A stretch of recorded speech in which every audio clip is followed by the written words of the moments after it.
a gente tá aqui com mais uma gravação do Chuveirando, com uma participação super especial. Marcos Assunção, jogador. Marcos, tudo bem? Prazer. Prazer. Bora. Espero que esse papo seja muito bem visto aí e vocês possam gostar. Papo legal, vai ser um papo bacana. Já vou começar falando que eu não manjo de futebol. O que acontece? O público do Chuveirando é bastante feminino. Aí tem umas dúvidas das mulheres em relação ao futebol e tudo mais. Mas antes disso eu vou falar, o Marcos Assunção. Você prefere chamar de Marcos Assunção ou de Assunção? Marcos. Só Marcos? Marcos. Só Marcos tá bom, tá tranquilo. Ô Marcos, me fala uma coisa. Quer dizer, você jogou no Santos, Flamengo, Palmeiras. Eu vi aqui um time que eu não sei nem pronunciar. Dos Emirados Árabes, dois, né? Como fala? Al-Ahly. Al-Ahly. E Al-Shabaab. Al-Shabaab. Você jogou no Roma, Betis? Real Betis, Itália. na Espanha. Tá sabendo bem. Tá vendo? Mas você não jogou na Itália? Joguei na Itália, mas joguei no Roma, né? Ah, é verdade. Super entendo, tô te falando, já desde eu gosto, eu assisto, Figueirense, Portuguesa, como, gente... Mas aí você tá esquecendo primeiro que se não fosse esse, eu não teria jogado em todos esses Calma. times. Caieiras. O meu começo de carreira foi no Rio Branco de Americana. Então se não fosse o Rio Branco de Americana, todos esses times que você falou aí, eu não teria jogado, né? Então, tudo começou lá. Então, a gente não pode esquecer e eu tenho uma gratidão muito grande. Rio Branco de Americana, professor de Oleio, que foi o cara que me aprovou no teste, e aí tive aí alguns treinadores, Ladeira também, professor Ladeira, que trabalhou muito tempo no Corinthians, foi meu treinador em Americana. Um pouquinho triste esses dias, porque o cara que me promoveu pro profissional no Rio Branco de Americana, ele faleceu, que era o professor Cilindro. Um cara que revelou muitos jogadores aí, Miller, Silas, os caras do São Paulo todo. Então, trabalhou muito tempo em grandes times e revelou muitos jogadores. Então, tô meio triste essa semana por essa perda, mas Deus sabe o que faz e ele não tem um bom lugar, porque aqui ele fez muita coisa boa. E me fala uma coisa, falando em renovação, quer dizer que agora você é diretor executivo? Sou diretor executivo do Água Santa. Água Santa é um time de Diadema, é um time que vai disputar a primeira divisão do Campeonato Paulista. Eu estudei para isso, me preparei, eu terminei de jogar e logo fui fazendo curso aí, fiz 4 cursos de gestão esportiva. Queria isso e quero isso para minha carreira, né? Depois de ter sido um atleta profissional de futebol, agora eu sou um diretor executivo do Água Santa. Isso que você falou é legal, você estudou para isso. Mostra que, né, que foi atrás do seu objetivo mesmo, é bem bacana. Sabe uma coisa que eu não esqueço? Que você, no título do Palmeiras em 2012, foi graças a você. Não, graças a mim não. Teve um time todo. Quando a gente joga e temos um grupo, é uma equipe. Posso ter sido por ter feito parte, principalmente nas 2 finais contra o Curitiba aqui em Barueri e em Curitiba, nós ganhamos de 2-0 aqui e empatamos em 1-1 lá. Então, os 3 gols que saíram pro nosso time, eu tive participação. Então, de repente, por isso a importância. Me falaram que você tem um ritualzinho, uma né? mania. Tem que arrumar. Eu tinha a língua da chuteira, superstição, a levantar a meia, ver se tá tudo bem, tudo bonitinho. Pra sair na foto. Passou pra sair bem na foto. Ou não? Passou, porque eu parei de jogar, então passou.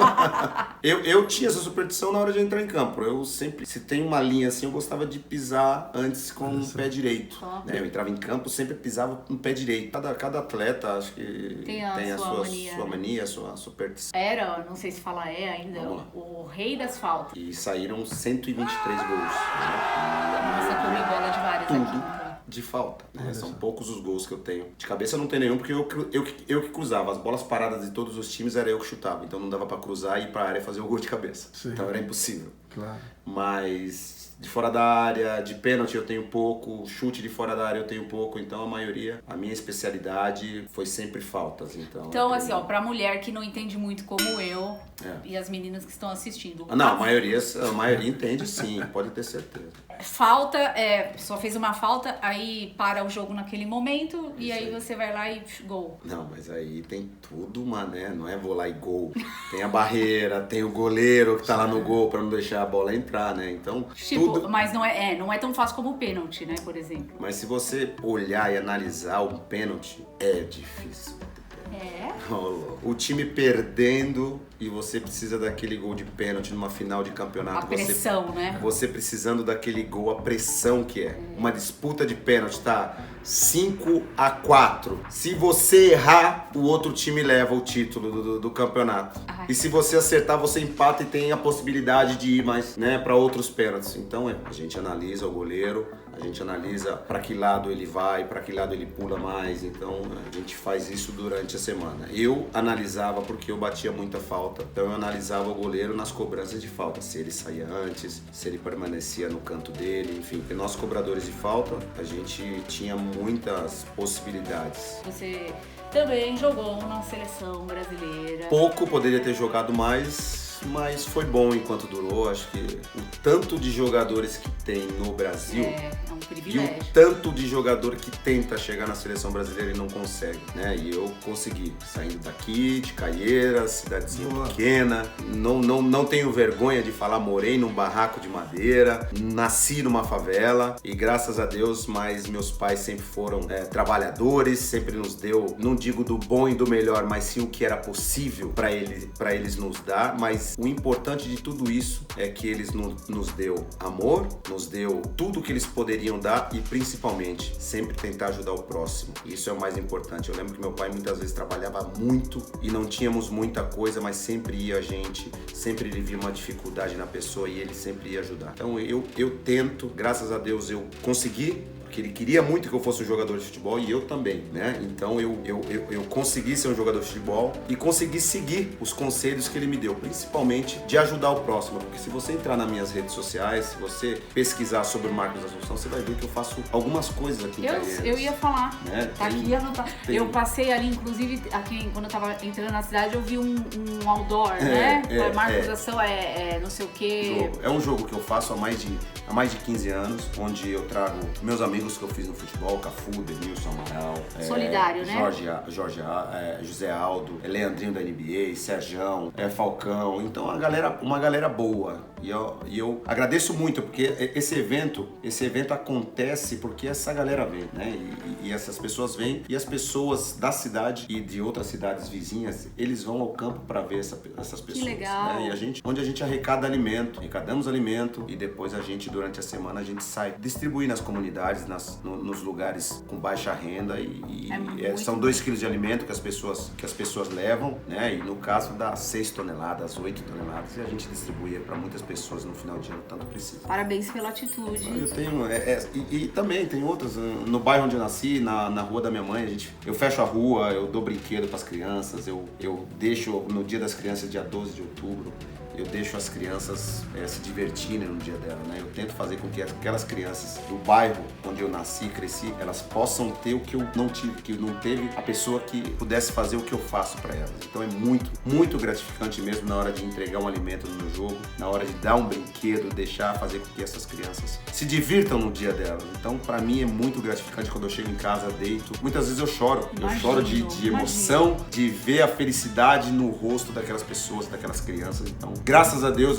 eu agradeço sempre por ele ter me dado essa oportunidade de eu conseguir fazer isso para as pessoas. E isso, mesmo que eu tenha condições, eu poderia muito bem ter condições de fazer e não fazer, né? Mas isso vem do meu falecido pai, da minha mãe, da minha família, que me ensinaram sempre a ajudar quem tanto precisa. E eu tento levar isso aí e tento passar para meus filhos isso também. Linda atitude, parabéns. Bem boa, né? Ótima, nossa, linda. E já não é de hoje que eu te acompanho nessas faz tempo, coisas, eu vejo um que você faz essa... que a gente faz isso aí, tenta ajudar. Muito bacana. Agora, deixa eu te fazer uma pergunta sobre as mulheres. O número de mulheres que gostam de futebol tá aumentando cada vez mais, né? Tá, a gente vê no estádio bastante mulher que vai no estádio e bastante mulher que entende de futebol, né? A gente vê diferente de mim.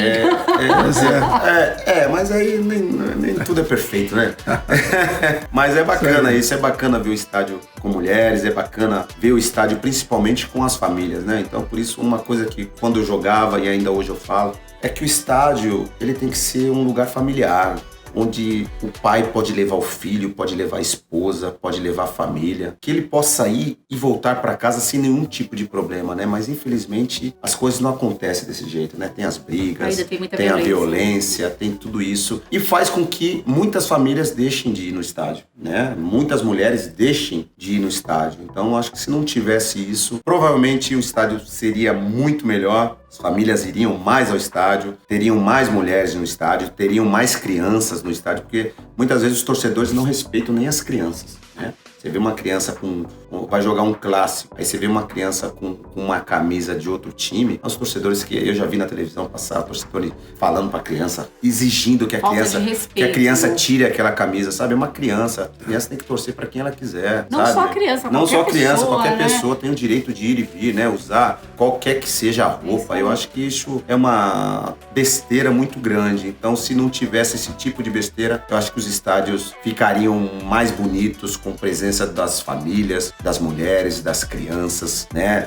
Dos jovens, dos velhos, né? Então acho que o estádio, o futebol, quem não gosta de futebol? Todos gostamos de futebol. E o estádio de futebol é propício para isso, para você passar algumas horas com a sua família. Isso é o mais importante. E você acha que agora, por exemplo, no mundo moderno, eles estão dando abertura mais assim para as mulheres nessas profissões? Tipo, porque eu não lembro de juíza, técnica. Ainda tem um certo preconceito, né? Existe alguma, não? Principalmente, eu acho que existe um pouquinho. Você não vê técnica mulher num time de futebol, né? Até porque seria ruim, né? Imagina, né? Não digo nem por isso. Imagine dentro do vestiário, tá lá a técnica de futebol e o cara tá andando pelado pra lá e pra cá. E dentro do vestiário tem isso, né? Mas poderia ter mais técnicas mulheres, né? Juíza já tem, tem árbitra de futebol, tem muitas comentaristas mulheres. Então, sim. O mundo tá mudando, né? Hoje o futebol feminino, principalmente aqui no Brasil, tá crescendo muito, né? A gente já vê muitas mulheres jogando futebol diferentemente de antigamente. Então, o futebol te proporciona isso, né? Todos gostamos de jogar futebol. As mulheres gostam de jogar futebol, os homens gostam de jogar, as crianças gostam. Então, o futebol é para todos, né? Então, é isso que tem que ter. Eu só acho que o futebol feminino tem que ser um pouquinho mais valorizado, né? Ainda é pouco valorizado no Brasil, diferentemente de como é na Europa. Tá começando o povo nos Estados Unidos, na Europa, Estados Unidos e Europa é muito mais valorizado do que aqui no Brasil. Olha que aqui no Brasil, o futebol feminino, as mulheres são guerreiras. Bem, são guerreiras, porque Marta, né? São guerreiras porque é uma profissão tão dura quanto a dos homens, de treinamentos, de jogos e essas coisas, e elas não ganham valores muito grande. A diferença é muito grande. Então acho que isso aí poderia mudar um pouquinho pro lado das mulheres. Que legal, não sabia disso não. É bom se informar, né? Saber dessas que você vendo, mulheres. Chuveirada com o Marcos Assunção, assim, tipo um bate-bola pra você. Pai bola? Pode responder rapidinho? Bora. Time. Pode ser 2? Tem que ser um só. 2 times. Santos e Palmeiras. Aê! Um ídolo. Meu falecido pai que me ensinou e fez com que eu fosse, antes de um jogador de futebol, ser uma pessoa do bem, ser uma pessoa de caráter, ser uma pessoa onde a minha palavra vale mais do que qualquer papel assinado. Se eu falar pra você que é isso, por mais que eu tenha dificuldade, mas eu vou suar, eu vou morrer, mas eu vou cumprir o que eu te prometi. Ronaldo Romário. É justíssima, são 2 excelentes jogadores. Se você como técnico, você tem que escolher um. Eu fico com o Romário, porque o Romário, eu joguei pouco com o Ronaldo, joguei só na seleção. Com o Romário eu joguei na seleção, joguei no Flamengo também, e vi de perto o que o Romário era e o que o Romário fez no futebol, né? O Ronaldo eu joguei algumas vezes na seleção e joguei contra, né? Não tive a felicidade de jogar ao lado dele, mas tive a felicidade de jogar com o Romário, e não só com o Romário, mas como inúmeros craques brasileiros. Legal. Facebook ou Instagram? Instagram melhor. Banho quente ou banho frio? Sou igual gato, odeio água gelada. Chuveirando ou chuveirando? Chuveirando. Queria te agradecer por receber a gente aqui na sua casa. É isso, foi um prazer. Falar que eu admiro muito a sua humildade. Obrigado. E, sei que você tem essa humildade de verdade, já não é de hoje. Eu tento ser o que eu fui, né? No entanto que eu moro aqui em Caieiras, os amigos são os mesmos de quando eu tinha 5, 6 anos de idade, crescemos juntos. Então acho que na nossa vida, por mais que a gente consiga muitas coisas que o dinheiro possa trazer, acho que as nossas raízes a gente nunca pode perder. Os nossos amigos, que eram nossos amigos quando a gente não era nada, quando a gente não tinha nada, Eu acho que a gente tem que dar valor. E eu dou muito valor aos meus amigos de infância, porque sem eles eu não seria nada também. Parabéns. Valeu. Muito obrigada. Obrigado, Viu? prazer.